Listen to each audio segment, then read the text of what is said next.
Do you struggle riding up hills? And if you do, what is the best way to get faster? People often say, if you want to get better at something, you have to do it lots and lots. Practice makes perfect, as the saying goes. But does the same apply to riding up climbs on your road bike? Well, to find out in this video, I am going to ride the same local climb every day for a week, so 7 efforts, and see how much faster I get from that first effort to the last effort. So let me show you the climb just down the road here, and I have a few tech tricks up my sleeve to hopefully give me an advantage on the climb. So let's dive in.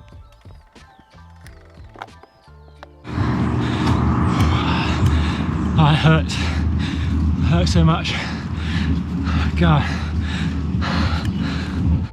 The climb is one fairly close to me called Birdlip, nestled in the heart of the beautiful Cotswolds.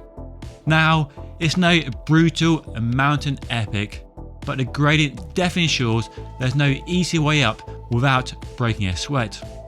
It measures 2.6 kilometers long with an average gradient of 7.9%, but, and this is the important bit, rising to well over 25% in places.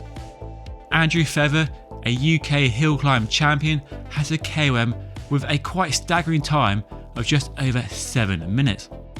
Somehow I don't think I'll be troubling that time much, but we'll see how close we can get. The climb starts off nice and mellow, 2-3%, give you a chance to get warmed up, but it's not long before it seriously ramps up. And now we're in the trees and the gradient is really ramping up, 10, 12 and more percent. And by now you're in a small ring, wishing you had more gears and more fitness.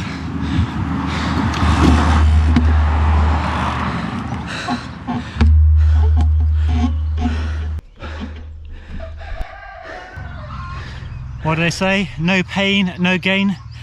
Oh, is a gain worth it though? At times like this, you do question it.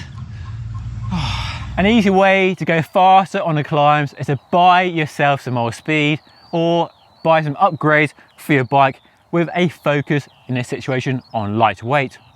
And for the past week, I've been using a brand new Roval Alpinist CLX wheels, which weigh just 1,250 grams thanks to a full carbon fiber shallow rim design.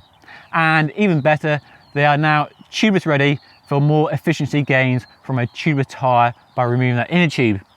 You can see my full review on these wheels linked down below, but these should definitely give me an advantage on the steeper gradients of this climb.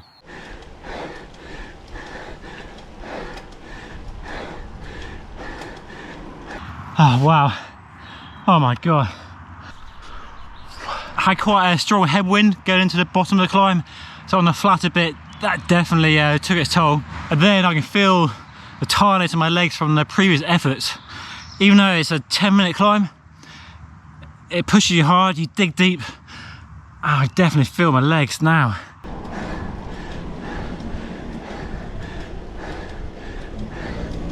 Oh my goodness me. You know when you've gone hard and deep and you sort of taste blood in your mouth. But a bit of a breakthrough. I finally went sub 10 minutes today for the first time. I'm quite surprised because I got my pacing all wrong on that one. So when it comes to climbing, there are 2 schools of thought. Is it best to know what's coming or best not to know what's coming?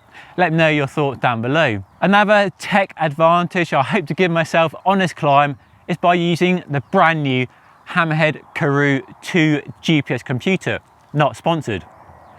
And what the Karoo 2 does really well is give you live data on the gradient of the climb.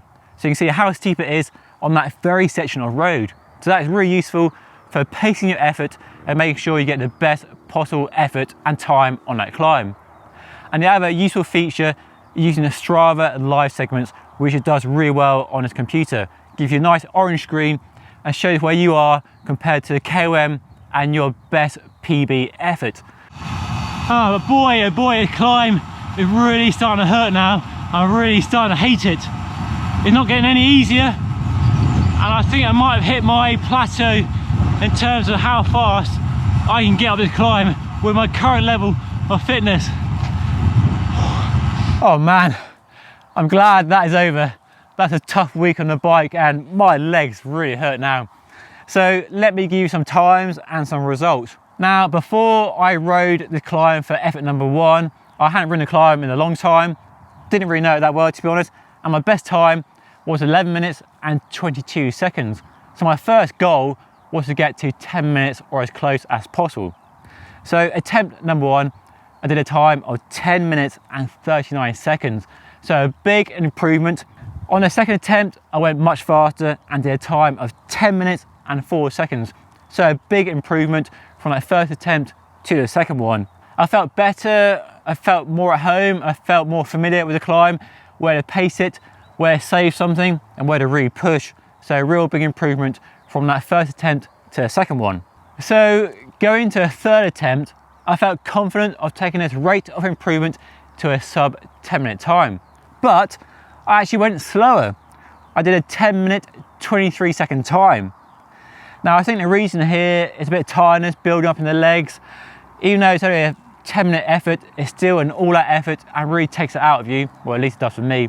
So I think a bit of tiredness, a bit of fatigue in the legs definitely showed in that third effort, which was slower than the first 2. On to day 4 and a big improvement, a bit of recovery from that previous 3 efforts, and I did a 10-minute and 2-second time, so much closer to 10 minutes.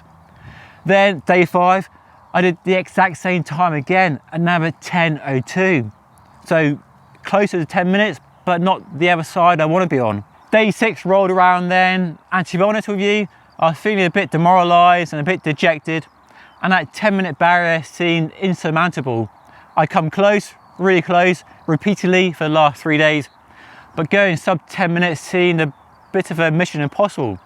So day 6, I tried a different strategy of going much harder, much sooner, and by the top of the climb, boy was I in all sorts of trouble. I felt sick, I could taste blood, I felt horrible. But I set a new PB, and would you believe it, I actually went sub 10 and did a 9-minute 45 second. So not only went past that 10-minute barrier, but blew through it by a good 15 seconds. And then day 7, I did the same time more or less again with a 9:47. So ensuring that day 6 time wasn't a fluke, and I repeated it more or less on the 7th day. So clearly you can get better at riding hills if you ride the same hill every day for a week. But I don't think practice makes perfect. While yes, I went faster, my rate of improvement was pretty small, to be honest, and I don't think I've got any better at riding the same climb doing it every day for a week. What I will say is I was absolutely knackered and exhausted, and I don't ever want to see that climb again. I definitely hit a plateau in terms of fitness and talent. So I think I need some different climbing tips to get better at climbing fast. And if you have any, feel free to put them down below in the comment section. Now, if you enjoyed watching this video, and I hope you did, then make sure you check out Simon Warren's video on climbing tips right here. And don't forget to subscribe by hitting the button just here. But that's all for today. I hope you enjoyed the video, and I'll see you all again very soon. Thank you so much for watching.